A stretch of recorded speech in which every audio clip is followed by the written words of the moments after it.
Welcome to the deep dive. Today, we're dissecting an episode from the Faith Beams GP podcast. It explores wholehearted pursuit through a spiritual lens, specifically looking at Psalm 119.2. Now, while this source gets into spiritual cleansing, seeking God with all your heart from, a theological angle, our mission here is always to impartially pull out the core insights, the universal principles. And it got me thinking, in our, often distracted lives, what does it really mean to commit fully to anything? So we'll explore the source's view on this, its challenges, and the insights it offers. Yeah, and what's particularly interesting about this source material is its tone. It's very peaceful, quite calm, compassionate, actually. And it has a really global reach, that draws on experiences from Africa, South and Central America, the Caribbean, Europe, South Asia, quite broad. The podcast itself frames this whole idea, this wholehearted pursuit, as I think their words were, a divine invitation. But if you look past the specific language, the core idea is really an opportunity, isn't it? For anyone, regardless of background or belief, an opportunity to clear out that, mental clutter, align your focus, and achieve what they term the blessing of a pure heart. And right at the center is Psalm 119.2. It says, "Blessed are those who keep his statutes and seek him with all their heart." So we're going to try and unpack what seeking with all your heart truly implies, according to this source. Okay, yeah, let's get into that. Seeking with all your heart. The source describes it as moving beyond just a casual glance to more of a focused gaze. As they put it, it's when God becomes more than just a part of your schedule. He becomes your center. Now, translating that for anyone, whatever their pursuit, this idea of all your heart, it seems to point directly to undivided loyalty. And what strikes me here is how universal that concept feels. I mean, whether you're, say, a startup founder or a top athlete or just pursuing a personal passion, the source implies that this divided loyalty is often the biggest block, a block to, real achievement and maybe even inner peace. It suggests peak performance, maybe in any field, might hinge on this single idea of wholehearted commitment. Precisely. And the source also mentions keeping his statutes. It's important, I think, to see how they present this. It's not really framed as a demand for, rigid perfection. It's more about a daily commitment to progression. And that's a crucial difference, right? It effectively translates statutes into something like consistent, disciplined effort, like sticking to a fitness routine or a learning schedule. Those small daily actions that build up. The broader promise they offer is that this spiritual cleansing, which you could understand it as a kind of profound inner clarity or purity of focus, that's the direct result when the pursuit is pure, is wholehearted. That idea of clearing away distractions, mental and emotional ones, that's powerful. The source then poses this really insightful question using an analogy. It asks, if your heart was a house, what room have you been keeping locked away? That really hits home, doesn't it? This idea of hidden areas where our focus might be split or where we haven't fully committed. And we see this in the examples they share.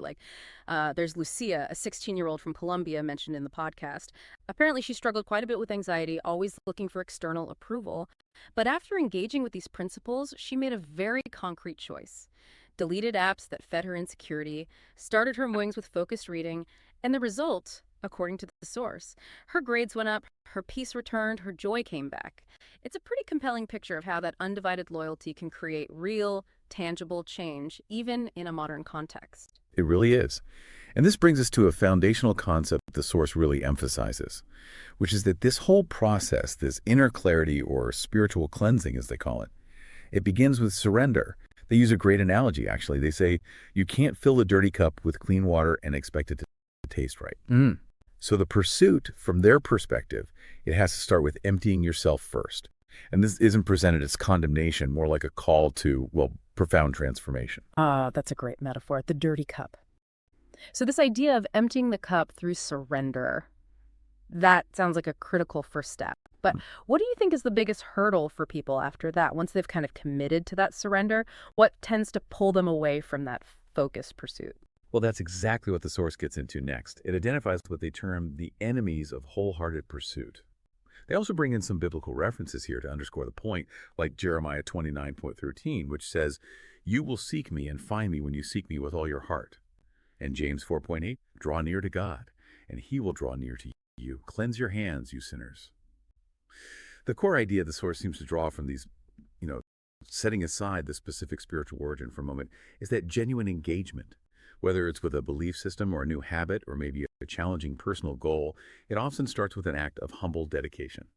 They share this story of Pastor Delroy in Jamaica.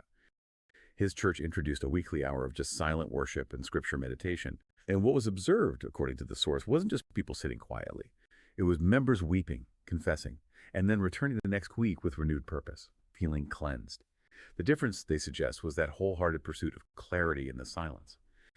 That connection between silence, looking inward, and then finding renewed purpose, that's incredibly insightful, regardless of how you frame it, spiritually or otherwise. So what specifically does the source actually identify as the main obstacles, the things that get in the way of that kind of deep commitment? I know I can certainly relate to feeling my focus pulled, in lots of different directions. Absolutely. And the podcast is pretty honest about these enemies of wholehearted pursuit, as they call them. Right. They list 5 main distractions that can really pull us off course. First up, there's digital overload. That constant stream, right? Mm-hmm. Social media notifications without clear boundaries. Yeah, definitely feel that one. Then unforgiveness. Because as they explain it, a heart holding onto grudges just can't fully chase after anything with true commitment. It's like a blockage. Next is double-mindedness. The source links this to James 1.8, highlighting the instability it causes when you're pulled in 2 directions at once. They also mention comfort zones, that preference for sticking with what's familiar instead of embracing the discipline of new, maybe challenging habits. The path of least resistance. Exactly. And finally, noise. And not just like loud external sounds, but that inner busyness, that mental chatter that can drown out deeper thoughts or intentions. Yeah, those inner distractions can definitely be the loudest sometimes, and it's so easy to slip into those comfort zones or just get lost in all the noise. Feels very real. So what practical spiritual cleansing tip, as they call it, does the source offer to help identify and maybe overcome these enemies? Well, the tip they offer is actually incredibly practical, quite simple. Begin each day asking, Lord, what's standing in the way today? Now, even if you take the Lord part out, the principle is about intentionality, right? Starting the day by consciously identifying potential roadblocks, it helps spot those subtle enemies before they really take hold. And we see this kind of courage illustrated in the story of Ravi, a 14-year-old from Kerala, India, that they share. He apparently used to hide his Bible, worried about what his friends would think, fearing mockery. But after hearing a local pastor teach on principles from Psalm 119, his pursuit shifted. He boldly brought his Bible to school. And according to the source, this actually led to a small group forming, meeting weekly. His journey went from fear to what they describe as faith. It really shows how addressing those hidden comfort zones and the noise of peer pressure can lead to pretty incredible transformation. These global stories certainly drive home the source's point about universal application. What strikes me, though, is how different the starting challenges are. Anxiety in one case, peer pressure in another. Does the source get into why this wholehearted pursuit seems to be such a consistent solution across such varied contexts? That's a good question. While the source doesn't really delve deep into the specific psychological why for each individual case, it consistently links the success back to the act of undivided commitment itself.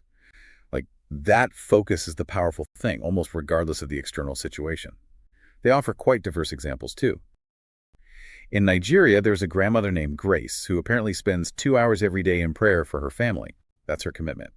Then there's a nurse in Trinidad who, during a health crisis, recites Psalm 119 aloud before each shift, finding strength in that focused engagement with the text. Wow. And in Greece, a former club owner, after engaging with these ideas, reportedly just gave up his nightlife entirely, found his values shifting. What really stands out across these different stories is that the context changes dramatically. But the core principle, that undivided loyalty, that commitment, it stays constant. It's not always about huge, grand gestures for everyone. Sometimes it's about integrating this focused pursuit into daily life, whether that's through consistent dedication like Grace, or finding strength in specific practices like the nurse, or making really profound life changes like the club owner.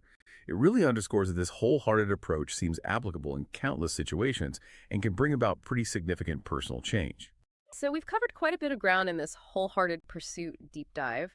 We've looked at defining undivided loyalty, the need for surrender, identifying those common enemies of focus, and hearing some of those inspiring global examples.